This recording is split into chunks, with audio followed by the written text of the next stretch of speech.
আইয়ুহাল্লাযীনা আমানুত্তাকুল্লাহ। আল্লাহ বলেন, হে মুমিনারা, এক নাম্বার, পৃথিবীর যে কোনো জায়গার মধ্যে তুমি থাকো না কেন, তুমি আমার সামনে আসো অথবা পিছনে আসো, জমিনের উপরে কিংবা আসমানের উপরে যেখানের মধ্যে তুমি চলাচল করো না কেন, লেপের নিচে অথবা কম্বলের নিচে থাকো না কেন, পানির মধ্যে থাকো না কেন, পৃথিবীর যে কোনো প্রান্তরে থাকো না কেন, পৃথিবীর সমস্ত জায়গার মাঝে এক নাম্বার আমি আল্লাহকে ভয় করতে হবে। কারণ তুমি যদি আমি আল্লাহকে না দেখো, মনে রাখবা আমি আল্লাহ তাআলা তোমাকে সব জায়গার মধ্যে আমি আল্লাহ তোমাকে বেষ্টন করে রাখলাম। পৃথিবীর সকল মানুষের চোখ ফাঁকি দেওয়া গেলে আমি আল্লাহর চোখ কখনো তুমি ফাঁকি দিতে পারবা না।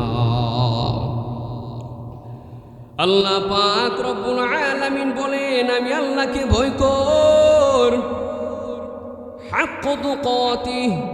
আল্লাহ বলেন, কেমন মানুষ যদি প্রশ্ন করে কেমন করে ভয় করব, আল্লাহ বলেন এমনভাবে ভয় করবা, ভয় করার মতো ভয় করবা। ছাত্র যদি শিক্ষককে ভয় পায়, শিক্ষকের সামনে যেমন ছাত্র কোনো প্রকারে অন্যায় বেয়াদবি করতে পারে না, আল্লাহ বলেন যদি তুমি আমি আল্লাহকে ভয় পাও, তাহলে এক নাম্বার শুনে নাও, তাহলে আমি আল্লাহর সম্মুখে কখনোই তুমি কোনো গুনার কাজ করতে পারবা না। এই বান্দা, যে গুনার কাজ আছে, মিথ্যা কথা গুনাহ, কারো ব্যাপারে মিথ্যা সাক্ষ্য দেওয়া পর্যন্ত গুনাহ, মানুষের সম্পদ মাইরা আত্মসাৎ করে খাওয়া গুনাহ, হারাম খাওয়া গুনাহ, নামাজ না পড়া গুনাহ। এই মুমিন, আপন রক্তের ভাই বোনের হকগুলো আদায় না করা পর্যন্ত গুনাহ। এমনভাবে কখনো কোনো মানুষের পিছনে বা সামনে কোনো মানুষের দোষ তালাশ করা, কোনো মানুষের নামে কটু কথা বর্ণনা করা, এগুলো সব হচ্ছে বান্দা গুনাহ। আমি আল্লাহকে ভয় করা মানে হলো বান্দা, পৃথিবীর যে কোনো জায়গার মধ্যে থাকবা, মোবাইলে বলো হাতের মাধ্যমে বলো, কখনো আমি আল্লাহর সামনে গুনাহ কাজ করতে পারবা না। ও বান্দা শুনিয়া নাও, কোনো মানুষ যদি তোমার গুনাহগুলো না দেখে আমি আল্লাহ তাআলা কিন্তু দেখি। তোমার মা জানে না, রাতের বেলায় লেপের নিচে ঘুমায়া মোবাইলের মাধ্যমে যেই সমস্ত গুনাহগুলো তুমি করতেছো, ও বান্দা ভালো করে শুনো, আমি আল্লাহ তাআলা তোমার গুনার খবরগুলা আমি আল্লাহ তাআলা জানি। তবে সাবধান মনে রাখবা, আমি আল্লাহ তোমার ভালোবাসার কারণে, আমি আল্লাহ তোমার ভালোবাসার কারণে তোমার গুনাহগুলো আমি মানুষের কাছে বর্ণনা করি না। এই মেম্বার সাহেব, তোমাকে এলাকার সবাই ভালো মনে করে, তোমার অন্যায়গুলো যে আমি জনসাধারণের কাছে প্রকাশ করিয়া দেয়, মেম্বারগিরি কালকা দৌড়াইব। ইমাম সাহেব, তুমি এরকমভাবে তোমার সম্মান করে তুমি যে পরিমাণ গোপনে গুনাহ করো, এই গুনাহগুলো যদি আমি সবার সামনে প্রকাশ করিয়া দেয়, ইমামতে আগামীকাল ফজর পড়ে থাকবে না। চেয়ারম্যান সাহেব, তোমার এত জনপ্রতিনিধি যারা আছে, তোমার এত বেশি ভালোবাসি, কিন্তু তোমার অন্যায়গুলা গোপনের গুনাহগুলা যদি আমি আল্লাহ সবার কাছে প্রকাশ করিয়া দেয়, আগামীকাল থেকে তোমার চেয়ারম্যানের বিরুদ্ধে আন্দোলন করে তোলা হবে। ঠিক কিনা বলেন? তার আল্লাহ বলে, ও বান্দা, পৃথিবীর যে কোনো প্রান্তরের মাঝে সেক্টরের মধ্যে থাকো, এক নাম্বার স্মরণ করবা, কেউ না দেখলে আমি আল্লাহ তাআলা তোমারে দেখি। এই জন্য আমি আল্লাহর ভয় নিয়ে তুমি কোনো গুনাহ তুমি করবা না। আল্লাহ সংকেত দিয়েছেন, ওয়ালা তামুতুন্না ইল্লা ওয়া আনতুম মুসলিমুন। প্রকৃত খাঁটি মুসলমান না হয়ে অন্ধকার কবরের মধ্যে কেউ কিন্তু যায়ও না। নবীজি সাল্লাল্লাহু আলাইহি সাল্লাম আমাদেরকে সতর্ক করে দিয়ে গেছেন, হাদিসের মাধ্যমে দিয়ে গেছেন, আল্লাহ কোরআনের মাধ্যমে আমাদেরকে দিয়েছেন। বাবা আমার, মায়েরা, যাদের কানে মাইকের আওয়াজ যায়, এমন হতে পারে যে আজকের দিন আমার জন্য আপনার জন্য শেষ দিন হতে পারে না। বলেন হতে পারে কি না? এই যারা আপনারা এখানের মধ্যে আসেন, যে সমস্ত মুরব্বী বাবার এখনও দোকানের মধ্যে ছাক আছে, অনেকে টিভির দিকে তাকিয়ে আছে, অনেক যুবকেরা ওই দোকানের মধ্যে দাঁড়িয়ে আছে, তারা কি বলতে পারবে যে তার যে আজকে মরণ হবে না? বলেন, বলতে পারবে কেউ? এই যে আমাদের শরীফ উসমান হাদিসে মারা গেছে, সে কি বুঝতে পারতো যে এই মাত্র 33 বছরের যুবকটা দুনিয়া থেকে বিদায় হয়ে যাবে? সে কি জানতো? কখনোই জানতো না। এই উসমান হাদির একটা বাচ্চা আছে 8 মাস অথবা 10 মাসের মতো, এরকমভাবে 10 মাসের মতো একটা বাচ্চা আছে। উসমান হাদি, শরীফ উসমান হাদি দুনিয়া থেকে চলে গেছেন। কেন তাকে হত্যা করা হলো? এর মূল কারণ হচ্ছে সে ছিল ভারত বিদ্বেষী ছিল। আর সবাই সবচেয়ে বড় কথা হলো, আমি আমার দেশকে ভালোবাসি, বাংলাদেশকে আমি ভালোবাসি। আর কোনো মানুষ যদি বাংলাদেশে আসলে প্রকৃত প্রেমিক হতে চায়, তাহলে প্রথম নম্বর শর্ত হচ্ছে সে ভারত বিদ্বেষী, তাকে আগে হতে হবে। ঠিক কিনা বলেন? আপনি যদি ভারত বিদ্বেষী না হন, তাহলে আপনি মুখের মাধ্যমে যদি বলেন সবার আগে বাংলাদেশ, আপনি এই মুখের মাধ্যমে স্লোগানটা আপনার সাথে কখনোই যায় না। কারণ ভারত কখনোই আমাদের মুসলমান, আমাদের বাংলাদেশে কখনো ভারত আমাদের উপকার করে না, ক্ষতি ছাড়া। সম্মানিত সুধী, শরীফ উসমান হাদি ভাই একজন কোরআনে হাফেজ ছিল, তার বংশ সবাই আলেম ছিলেন। তার বাবা একজন মাদ্রাসা মসজিদের ইমাম এবং মাদ্রাসা শিক্ষক ছিলেন। তার স্ত্রী এমন একজন পর্দাশীল নারী, তার স্ত্রীকে আজও পর্যন্ত পৃথিবীর বাংলাদেশে কোনো ইউটিউবার বলেন, কন্টেন্ট ক্রিয়েটর বলেন, কোনো আপনার নিউজ পত্রিকার মধ্যে তার স্ত্রীকে আজও পর্যন্ত কেউ দেখতে পারে না। তার স্ত্রী কেমন আর আপনার আমার স্ত্রী কেমন? আজকে আপনার আমার দুর্ঘটনা হয়ে গেলে সবার আগে সামনে এসে বলবে আমার জামার বিচার আমি চাই। পর্দা পরের কথা বলবেন এমনটা? আল্লাহ শরীফ উসমান হাদি ভাইকে আল্লাহ শাহাদাত কবুল মৃত্যু হিসাবে আল্লাহ কবুল করুক, সকলে বলে আমিন। তার ছেলে অল্প বয়সেই পিতাহারা হয়ে গেছেন, আল্লাহ এই ছেলেকে দ্বীনের জন্য কবুল করুক, সকলে বলে আমিন।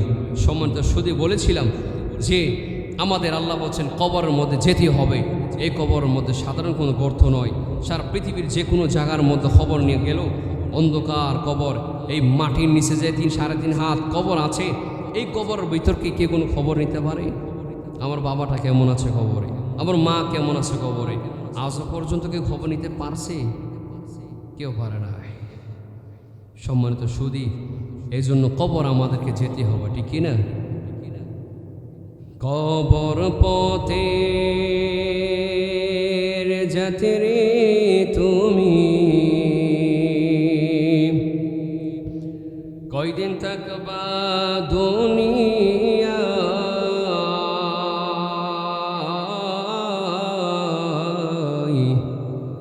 আজরাইল তো তোমার পিছে ঘুরছে সর্বদা, ঠিক না? আজরাইল তো তোমার পিছে ঘুরছে সর্বদা, কবর যে এক কঠিন মাকান,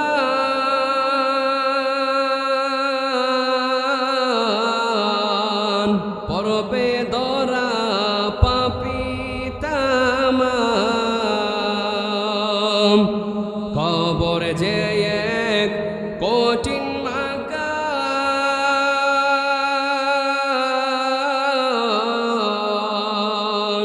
পরবে ধরা পাপী তামাম, সংসাতুরি করার মতো জায়গা সে তো নয়,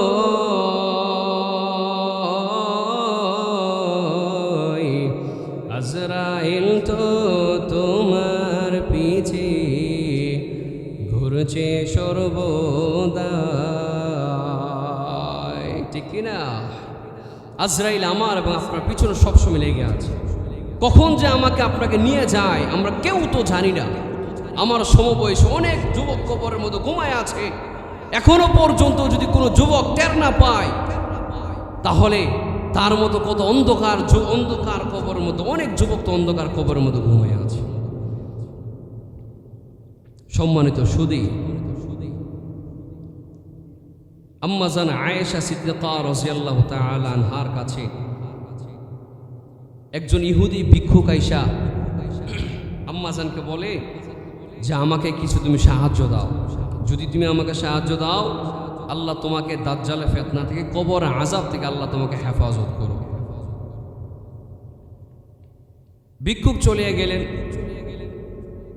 তখন ওই সময় আল্লাহ রসুল আসলেন, বলার পর আল্লাহ নবীকে বলছে, ইয়া রাসূলুল্লাহ, একজন ইহুদি নারী আমার কাছে আসছিল, বইলা গেছে যে আল্লাহ আমাকে, তাকে সাহায্য করলে আল্লাহ আমাকে দাজ্জালের ফিতনা থেকে হেফাজত করুক এবং কবর আযাব থেকে আল্লাহ আমাকে হেফাজত করুক। তখন আল্লাহ নবী বলছে, আয়েশা দুইটা বিষয় এখানের মধ্যে। একটা হচ্ছে দাজ্জাল ফিতনা অত্যন্ত কঠোর এবং ভয়ঙ্কর হবে। ওই সময় যারা মুমিন, প্রকৃত মুমিন ছিল না, তারা ছাড়া বিভিন্ন যারা নামে মুসলমান ছিল, তারা কিন্তু একবার পথভ্রষ্ট হয়ে যাবে, ঈমান হারাদার হয়ে যাবে। পৃথিবীর মাঝে আদম নবী থেকে শুরু করে কোনো নবী এবং রসুল নাই যারা তাদের উম্মতগুলোকে দাজ্জালের সম্পর্কে সতর্ক করে নাই। তবে আমি তাহার ব্যাপারে এমন একটা কথা বলি যা পৃথিবীর কোনো নবী রাসূল তারা কখনোই তার উম্মতদেরকে বলে যায়নি। কি কথাটা ছিল? দাজ্জাল হবে কানা, তার এক চোখ কানা হবে। হাদিসের মধ্যে ডান কথাও আসছে, ডান চোখের কথাও আসছে, আবার বাম চোখের কথাও আসছে। সহজ কথা হচ্ছে দাজ্জালে এক চোখ কানা থাকবে। দুই নম্বর কথা হচ্ছে দাজ্জালের কপালের মধ্যে আপনার কাফের লেখা থাকবে। কাফের লেখা থাকবে, এটা মুমিন যারা আছে শুধু তারাই পড়তে পারবে যে সে একজন দাজ্জাল। তার হাতের মধ্যে এমন ক্ষমতা দেওয়া হবে, মৃত মানুষকে সে জীবিত করতে পারবে, অসুস্থ মানুষকে সে সুস্থ করতে পারবে। তার আব্বা মারা গেছে অনেক বছর আগে, সে এসে বলবে তোমার আব্বাকে আমি এই মুহূর্তে জীবিত করে দেব, তুমি কি আমার প্রতি ঈমান আনবা, আমাকে খোদা মানবা? তুমি যাদের ঈমান দুর্বল থাকবে তারা বলবো হ্যাঁ আমি তোমাকে খোদা মানব। তখন শয়তানকেও আদেশ করা হবে, শয়তান তার আম্মা এবং আব্বার বেশ ধরে কবর থেকে উঠবে, সে মনে করবে এটি তার আসল আম্মা আব্বা। দাজ্জাল মানুষকে ধোঁকা দেবে, কিয়ামতের আগে দাজ্জাল মানুষকে ধোঁকা দিবে। শয়তান পৃথিবীর সকল মানুষের রূপ তারা ধারণ করতে পারে, শুধুমাত্র নবী এবং রসুলগণ ছাড়া। পৃথিবীর সমস্ত মানুষের তাদের আকর্ষণ, তাদের আকৃতি শয়তান কি করতে পারে? ধারণ করতে পারে। সাপের আকৃতি ধরতে পারে, মানুষের আকৃতি ধরতে পারে, যে কোনো আকৃতি তারা ধারণ করতে পারে, শুধুমাত্র নবী রসুলগণ ছাড়া। সম্মানিত সুদী, রসুল সাল্লাল্লাহু আলাইহি ওয়াসাল্লাম এই কথা বলার পরে দুই নম্বর কবর কথা নবীজি বললেন যে কবর, তাকে কবরের মধ্যে যাওয়ার পর তাকে কয়েকটা প্রশ্ন করা হবে। তার মধ্যে একটা হচ্ছে ইসলাম সম্পর্কে তাকে জিজ্ঞাসাবাদ করা হবে। দুই নম্বর আমার দিকে লক্ষ্য করে আমাকে বলা হবে তাকে যে তুমি কি দুনিয়ার মধ্যে মুহাম্মদ নবীকে তুমি চিন্তা? মানুষ যখন মৃত্যুবরণ করবে দুইটা ভাগ হবে, একটা হচ্ছে মুমিন আর একটা হচ্ছে নাফরমান। মুমিনকে প্রশ্ন করা হবে যখন তার জান কবজ করা হবে, তার কবরের মধ্যে একজন ফেরেশতা আসবে অথবা দুইজন ফেরেশতা আসবে, তাকে বসাবার পরে বলবে যে মান হাযাল্লাযী রাজুল আল্লাযী বুইসা ফীকুম, এই যে লোকটাকে তোমরা দেখতে পাচ্ছ ওকে কি তোমরা চিনো, দুনিয়ার মধ্যে দেখেছো? যারা মুমিন তারা বলবে হ্যাঁ, তিনি হচ্ছেন আল্লাহ রসুল মুহাম্মদ সাল্লাল্লাহু আলাইহি ওয়াসাল্লাম। পয়গম্বর বলেন কিয়ামতের সম্পর্কে, কবরের আযাব সম্পর্কে প্রশ্ন করা হবে। প্রশ্ন করার পর যখন তার মৃত্যু হয়ে যাবে, বান্দা যদি মুমিন হয়, এমন মুমিন বান্দার কবরের মধ্যে ফেরেশতা আগমন করবে, তারা দরে দরে তারা এনে বসায়া, তারে বসাবার পর এই মুমিন বান্দাকে এমনভাবে বসানো হবে তার কপালের মধ্যে কোনো চিন্তা থাকবে না, তার চেহারার মধ্যে কোনো পেরেশানি থাকবে না। এমনভাবে ওঠাবার পর ওই বান্দাকে জিজ্ঞাসা করাবে তুমি ইসলাম সম্পর্কে তুমি কি জানো? সে বলবে দ্বীন আল ইসলাম, আমার ধর্ম হলো ইসলাম। দুই নম্বর নবী সম্পর্কে কি জানো? এই ব্যক্তিকে তুমি চিনো কিনা? বলো হ্যাঁ হ্যাঁ, এমন ব্যক্তিকে আমি চিনি, তিনি হচ্ছে আমার এবং আপনার নবী মুহাম্মদ সাল্লাল্লাহু আলাইহি ওয়াসাল্লাম। আল্লাহর পক্ষ থেকে কোরআন এবং সঠিক প্রমাণাদি নিয়ে আমাদের কাছে গিয়েছিলেন, আমরা তাই তিনি আমাদেরকে দাওয়াত দিয়েছেন। আমরা তাকে দেখতে পারি নাই, তবে তার আদর্শ ধারণ করে করে 1400-1450 বছর পর্যন্ত, অর্থাৎ কিয়ামতের আগ পর্যন্ত তার আদর্শ উপর আমরা চললাম, দেখতে পারি নাই। মানুষের মুখের মাধ্যমে নবীর কথাগুলো শুনেছিলাম, তার আদর্শ আমরা ধারণ করেছিলাম। আল্লাহর নবী বলেন ওই সময় বান্দাকে দেখানো হবে, ও গোলাম তুমি তাকায়া দেখো, ওই যে দেখা যায় জাহান্নামের একটা গর্ত, তাকে দেখানো হবে, জাহান্নামের তাকে দেখানো হবে। এক পার্শ্ব দিয়ে দরজা খোলার পর বলবো ওই যে তুমি জাহান্নাম দেখতে পাইলা। একজন মানুষ আরেকজন মানুষ লাফাইগা পইরা যায়, এমনভাবে আগুন তাদের গ্রাস করে ফেললো। ওই বান্দাকে বলা হবে এই জাহান্নাম তুমি দেখতে পাইলে, এই জাহান্নাম থেকে আল্লাহ তোমাকে নাজাত দিয়ে মুক্ত দিয়ে আল্লাহ তোমাকে জান্নাতের বাসিন্দা বানায় দিল। এই বান্দা, এইগুলো আল্লাহ নিয়ামত, আল্লাহ এই জন্য তোমার জাহান্নাম থেকে মুক্তি দিয়েছে, এই জন্য আল্লাহ তোমার মুক্তি দিল। কারণ দুনিয়া দুনিয়ার মধ্যে নবী মুহাম্মদের কথা তুমি শুনলা, কিন্তু নবী মুহাম্মদের উপর তুমি ছিলা, কখনো তার ধর্ম তুমি পরিত্যাগ করো নাই। এ আমাদের দেশের মধ্যে এমন মানুষ আছে মুহাম্মদ নবীর কথা তারা বিশ্বাস করতে চায় না। যদি বলা হয় ও বান্দা 5 ওয়াক্ত নামাজ পড়ো, আমার মতো আপনার মতো একজন মুসলমান দাঁড়ায় বলে কোরআনের মধ্যে কি 5 ওয়াক্ত নামাজের কথা আছে? এমন লোক আছে না নাই? এই সমস্ত মানুষ না যারা মুমিন, আল্লাহর নবী বলছে এখানে আমার বিশ্বাস করার কথা। নবী আমাদেরকে যে গুনাহ জানাইয়া দিয়েছেন এই গুনাহ আমাদের বিশ্বাস করার কথা, কিন্তু তারা যুক্তি দেখায় বলে কোরআনের মধ্যে তো কথা বলা হয় নাই, 5 ওয়াক্ত নামাজ পড়তে হবে বলা হয় নাই, জোহরের কথা কোরআনের মধ্যে নাই, আসরের কথা কোরআনের মধ্যে নাই, কেন আমরা 5 ওয়াক্ত নামাজ এত কষ্ট করে পড়ব? এই জন্য তারা বিভিন্ন যুক্তি দেখায় তারা নামাজ 5 ওয়াক্ত পড়ে না। আবার বিভিন্ন যুক্তি দেখায় এই সমস্ত মানুষরা 5 কাইটা যায়, কিন্তু যে বান্দা মুমিন এই বান্দাকে বলার পরে বান্দাকে বলবে জাহান্নাম, তাকায় দেখো এই জাহান্নাম থেকে আল্লাহ তোমার মুক্তি দিল, আর জান্নাত তখন খোলার পর বলবে এই জান্নাতের মধ্যে তুমি সারা জীবন বসবাস করবা, কিয়ামত রাত পর্যন্ত তুমি বসবাস করবা, তোমাকে কেউ কখনো ডিস্টার্ব করবে না। এই জন্য আল্লাহ তোমার জান্নাত দিছে। এই জান্নাত আল্লাহ এই জন্য দিয়েছেন কারণ তুমি আল্লাহ এবং আল্লাহ রাসূলের দ্বীনের উপর তুমি ছিলা, কখনো তুমি পৃথক হয়ে যাও নাই। 2 নাম্বার পয়গম্বর বলেছেন আবার আরেক ব্যক্তিকে আল্লাহ তাআলা যখন ফেরেশতাকে কবরের মধ্যে পাঠাইবে, ওই বান্দাকে কবর থেকে ডাকা হবে, নাফরমান গুনাহগার বান্দাকে কবর থেকে ডাকা হবে, বান্দাকে বলা হবে গোলাম তুমি ইসলাম সম্পর্কে তুমি কেমন জানো?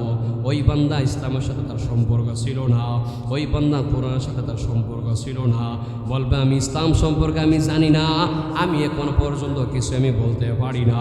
তাকে নিষেধ করার পর 2 নম্বর বলে মুহাম্মদ নবীকে তুমি কি ছিল? ওই বান্দা বলবে এই ব্যক্তিকে দুনিয়ার মধ্যে আমি দেখি নাই, কারণ এই ব্যক্তির কথাগুলো আমার বিশ্বাস হয় নাই, তিনি যে মুহাম্মদ নবী ছিল আমার বিশ্বাস হয় নাই। আল্লাহর নবী বলেন ওই গুনাহগার বান্দাকে উঠানোর পরে তার চেহারার মধ্যে ক্লান্ত চেহারা ভাব নিয়ে দাঁড়ায় আসবে, চেহারার মধ্যে অনেক প্রকারের পেরেশান দেখা যাবে, চেহারা গারামন্ত হয়ে যাবে, ঘেমে যাবে, বান্দার আযাবের বয়ের কারণে বান্দার পিপাসার বয়ের কারণে চেহারাগুলা বান্দার ঘামিয়া যাবে, দেখলে বোঝা যাবে তার চেহারার মধ্যে অনেক প্রকার পেরেশান ধরে আছে। ওই বান্দাকে এবার বসাবার পর বান্দা বলবে মুহাম্মদ নবীরে চিনি না। 2 না 3 নাম্বার যখন বলা হবে ওই দেখো তোমার জন্য জান্নাত দেখা যায়, এই জান্নাতটা আল্লাহ তোমার জন্য রাখছিল, কিন্তু নিজের পাপের কারণে নিজে অবাধ্যর কারণে জান্নাত থেকে তুমি দূরে সইরা, এই যে দেখো তোমার জন্য জাহান্নাম দেখা আছে, এই জাহান্নামের মধ্যে দেখার পর এই জাহান্নামের মধ্যে একজন মানুষ আরেকজন মানুষ লাফায় লাফা ফইরা যায়, আর মানুষ জাহান্নাম এমন একটা আগুন, আল্লাহ পাক রব্বুল আলামিন কোরআনের মধ্যে বলেন নারুল্লাহিল মুকাদা, এটা এমন একটা আগুন আমি আল্লাহ বানাইলাম, এই আগুন পৃথিবীর কোন মানুষের চামড়ার মধ্যে লাগার সঙ্গে সঙ্গে কলিজা পর্যন্ত ভুনা হয়ে যাবে। এই বান্দাকে জাহান্নামের মধ্যে বান্দাকে ফালাইয়া দেওয়া হবে, এই জন্য কারণ দুনিয়ার মধ্যে বান্দা আল্লাহরে মানে নাই, নবীরে মানে নাই, তাদের কথাগুলো বান্দা দুনিয়ার মধ্যে আসার পর বিশ্বাস করে নাই। এই মানুষগুলা যুক্তি দেখায় ধর্ম ছাইরা দিছে, এই মানুষগুলা দুনিয়ার মধ্যে আসার পর যুক্তির মাধ্যমে ধর্ম ছাইরা দিছে। যেই মানুষটা আল্লাহকে মান্য করতে পারে না, যেই মানুষকে মুহাম্মদ নবীকে মান্য করতে পারে না, তার জন্য তো শান্তির ঠিকানা জান্নাত হতে পারে না।